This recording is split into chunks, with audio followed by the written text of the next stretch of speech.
Were the 2024 real estate market predictions accurate? Not even close. Hi, I'm Claudia at Homes with Claudia, and I am your host today. We're going to take a look at what the predictions were for the housing market and how off or how accurate they were. If you find this information helpful, please like and share.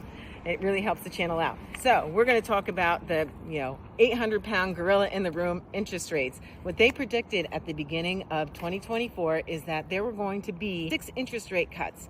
We didn't even see an interest rate cut until September of 2024, and then we saw 2 thereafter, totaling 1 point reduction in the federal funds rate. Now remember, I'm not going to get too technical, but the federal funds rate addresses things like auto loans and credit cards, and when the Federal Reserve reduces their interest rate on the federal funds rate, it means because they're trying to stimulate the economy. So where are mortgages? Mortgages actually went up 1% when the Fed decreased their short-term lending, because it means that the economy needs to be stimulated. The 10-year bond says, okay, we're looking at things like inflation, economic uncertainty, and what's the risk factor out there in the marketplace. So when the Fed drops the rates over here, the interest rates go up on the 10-year bond, because bonds are saying, there's risk out there in the marketplace, and the mortgage rates went up. Now they were hovering, now they're at 7.25 or so, and that's because of the jobs report last week, where we got a stronger than expected jobs report. So that means that the economy is stronger than expected. The rate increases are not having the desired effect in slowing the economy down. So the market translates that into higher for longer mortgage rates, right? And that's what we're seeing right now, is higher for longer mortgage rates, somewhere in the 7s. And what is the market predicting? They were predicting last year in 2024, we would see interest rates in the 6s, maybe a touch there in the high 6s, but we really never got into the low 6s like they predicted. And for this year, they were predicting something around the same, but now we're hovering around 7. When we look at the future forecast for 2025, they're saying maybe the interest rates are going to go down to 6.3% or thereabouts. And that's an aggregate average of all of the different lending organizations out there. They all put out their own predictions. So we'll see. Is 6.3% in our future for interest rates? We'll see. It's not only, of course, interest rates, it's affordability of houses. Prices have just been increased astronomically here in Morris County. What we saw from March 2020 until December 2024, just about 5 years, right? March, it'll be 5 years. Home appreciation in Morris County increased 51%. That's 51%. That's incredible home appreciation. Just to give you a baseline, the normal home appreciation is somewhere between 2 and 5% a year. This is on average, in the last 5 years, 10% a year home appreciation. No wonder there's a home affordability issue, right? That, with the high interest rates, we move into buyers, are putting buyers on the sidelines. In 2024, predictions were that buyers were going to come out, and we'd have more buyers out there because more homes would be available, neither of which was true.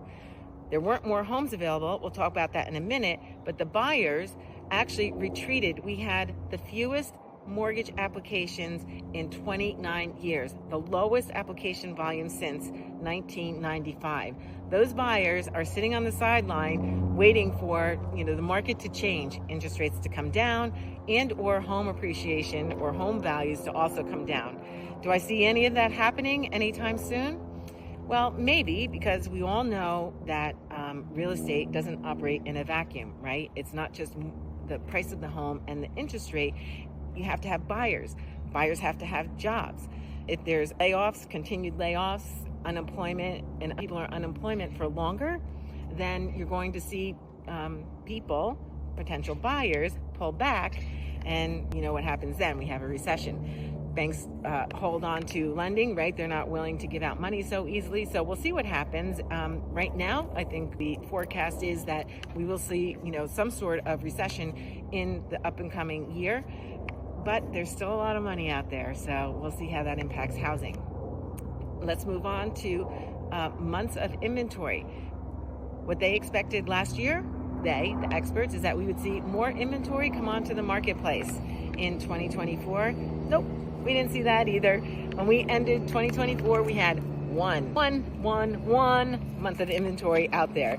What did we have in March of 2020? We had 6.4 months of inventory. What does that mean? That was a balanced market. That means if you were looking to buy, there were plenty of houses available for you to choose from. And if you were looking to sell, there were a lot of buyers out there looking to buy your home.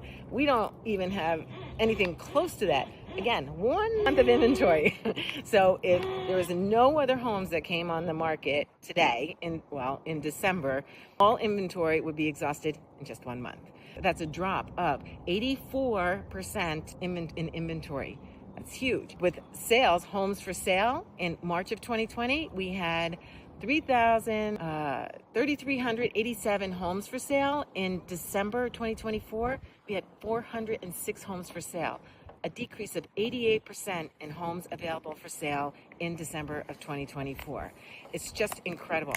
Now you know why there's such intense competition for every home that comes onto the market, because there's all these buyers, lots of buyers running after that one new home that comes onto the marketplace. So we'll see what 2025 brings. What are the market industry experts saying? They are saying we should see increased supply of homes, about 15% come onto the marketplace. I'm not so sure. I think that is region dependent. I think you'll see that happen in Florida, Texas, California, unfortunately. So some of those areas, you will see more homes come onto the marketplace. Here in New Jersey, unless there's a black swan event, or if we see some forced selling happening, which might come true if economic conditions start to deteriorate a little bit, you might have some people that are forced to sell their homes. But absent that, I think that it's still going to be a very strong market here in the Northeast, especially in Morris County. The experts are also predicting that instead of seeing that fabulous 10% home appreciation year over year, that we're only going to see 3%, which is normal. Oh my gosh, it's normal. Thank goodness for something normal, hopefully. But the market experts weren't accurate last year. Let's see what this year brings. I have my own opinion. I think it's going to start out to be a tight year, but I think that you will see sellers saying, hey, I need to move on with my life. I'm ready to move forward. You're going to see more inventory come onto the market here in Morris County as well. I'm not sure about 15%, but the question is, are there going to be the buyers out there? So if we don't have a lot of buyers out there to purchase the homes at the prices that the sellers desire, you just may see some home prices come down. All right, so if you'd like to know what's going on in your market, I'm Claudia at Homes with Claudia, brokered by EXP. And remember, who you work with matters. Until next time, see ya.